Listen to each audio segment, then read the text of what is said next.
acontecendo. Não sei se você sabe o fator de correção. A corrente elétrica, né?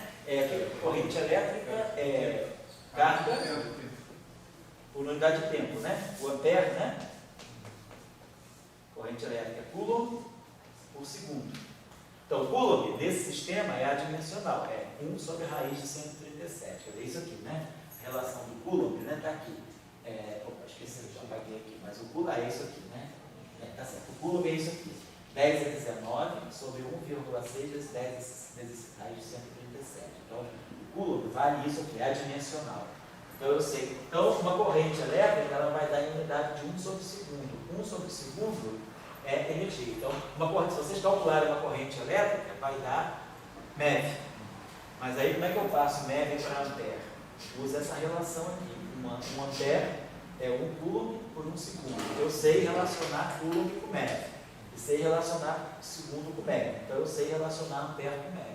Então, qualquer corrente elétrica que você calcular em MeV, você sabe voltar para ampere, pela regra de 3, tá certo? É só isso que a gente faz, para evitar de carregar o H. E o preço não é alto a pagar. Você trabalha para H cortado igual a C igual a 1, você tem certeza que você não vai esquecer isso no meio do caminho. Então, você pode errar em tudo, menos em H cortado em C. Você esquece o fator 2, esquece I, esquece sinal aumento, mas H cortado igual a C, igual a KB, tudo igual a 1, todas as constantes naturais iguais a 1, então você não esquece das constantes. No final, você tem que reconstruir. Mas aí você tem a tabelinha de reconstrução, né? Você sabe cada grandeza, como é que você faz, qual é o fator de conversão. Tá claro? Miséria epsilon zero. Miséria epsilon zero. Como é que você sabe? Então, 1 sobre raiz De 0 do zero epsilon zero é C. Então, isso aqui é 1.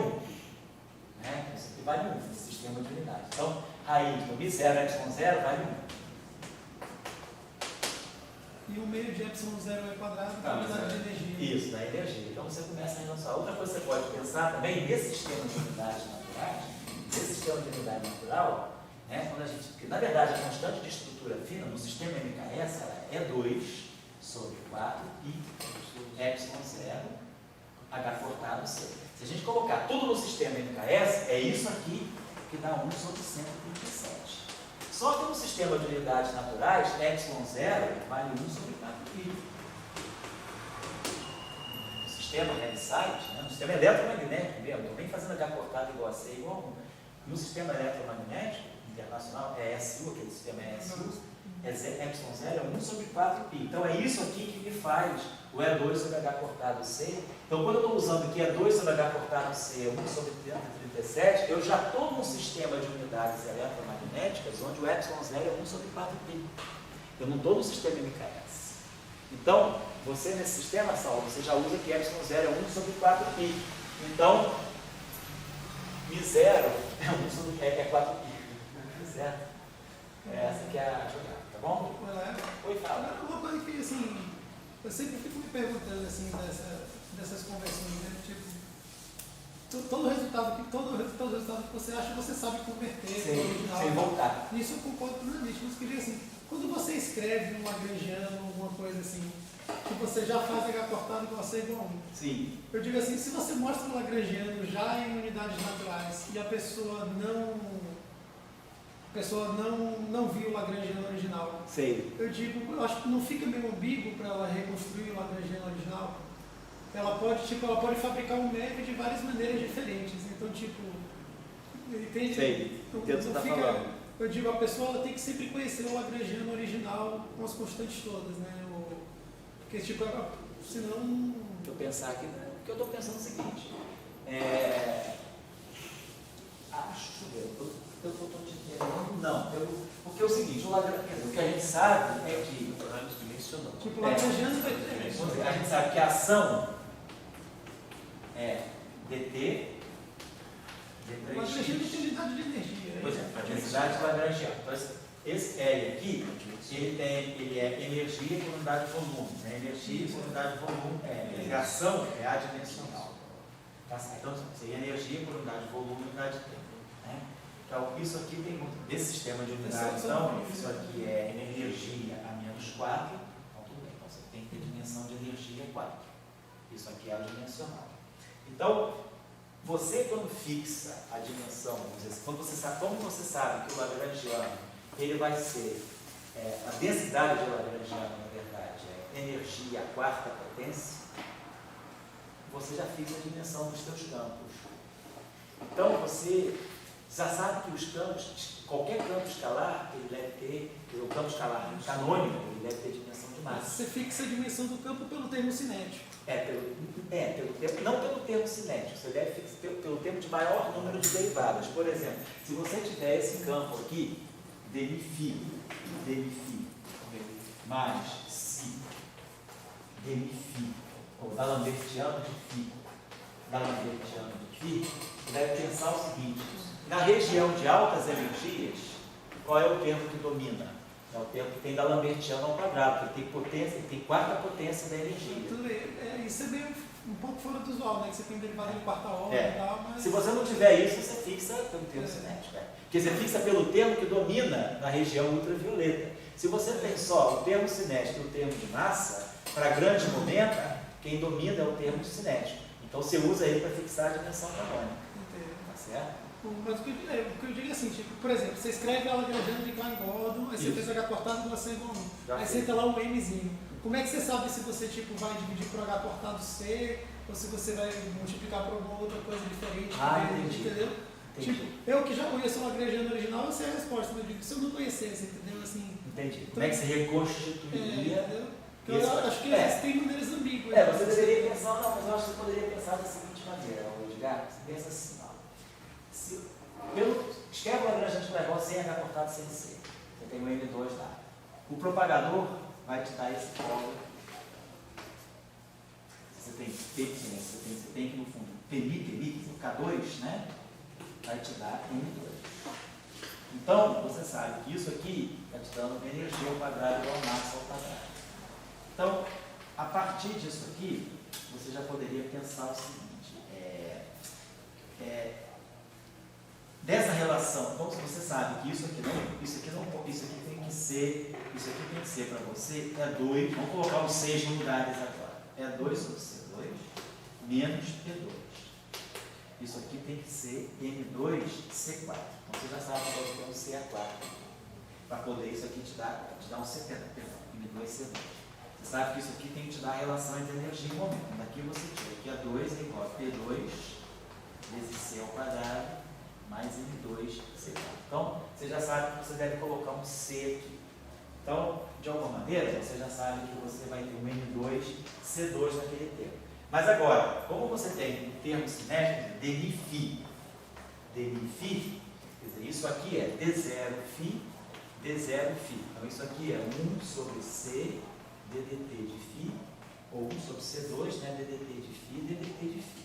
O outro termo, que é o DI, né, vai ter então aqui, no fundo esse termo aqui vai ser menos o gradiente de φ escalar gradiente de φ.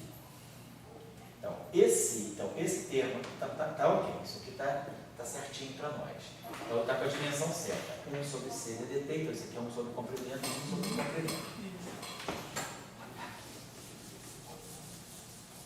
Então, do ponto de vista da relação, então vamos pensar aqui, do ponto de vista da relação de dispersão, isso aqui está dando para nós, vou botar assim, ômega 2 sobre C2, eu estou raciocinando com você, tá?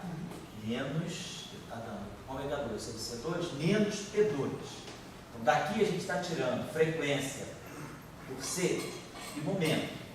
Então, isso aqui é o que sai, vamos dizer, do termo cinético. Mas, esse ômega aqui, deveria, para que isso aqui dê uma energia, já que a gente quer interpretar essa relação de dispersão como uma relação entre energia e movimento, eu estou precisando de um H cortado ao quadrado para fazer E2, e estou precisando de um H cortado ao quadrado para fazer, aqui é K2, né? Então eu estou precisando de um H cortado ao quadrado para fazer o P2. Então, com isso aqui, está ficando claro para mim que no Lagrangiano de Klein-Gordon, né?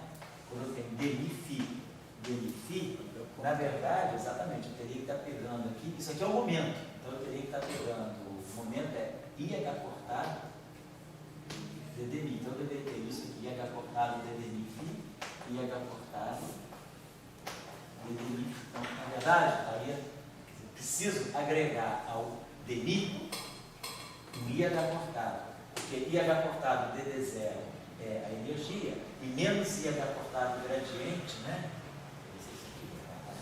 IH cortado DDT, então isso aqui dá IH cortado DDT, né? DD0, perdão, e o outro termo vai ficar IH cortado DMI embaixo, que é o gradiente, tá certo, né? Esse aqui é o gradiente, então estaria isso, você estaria pensando que isso aqui é o meu TMI, quadro e momento, de forma covariante. Então, P0 embaixo e P0 em cima. Então, P0 aqui embaixo e P0 em cima está dando IH cortado DDT. E o P embaixo, que é menos o P em cima, estaria menos IH cortado gradiente. Então, o que eu teria que fazer aqui seria colocar um IH cortado. Então, eu coloco o IH cortado no termo cinético, que eu vou começar a transformar frequência e vetor de onda em energia e momento. E coloco o C no termo de massa. Eu acho que você faria esse tipo de reconstrução. Porque o que eu estou vendo é o seguinte, você nota que já ficou uma coisa extremamente complexa, um Lagrangiano ultra simples. Pois é.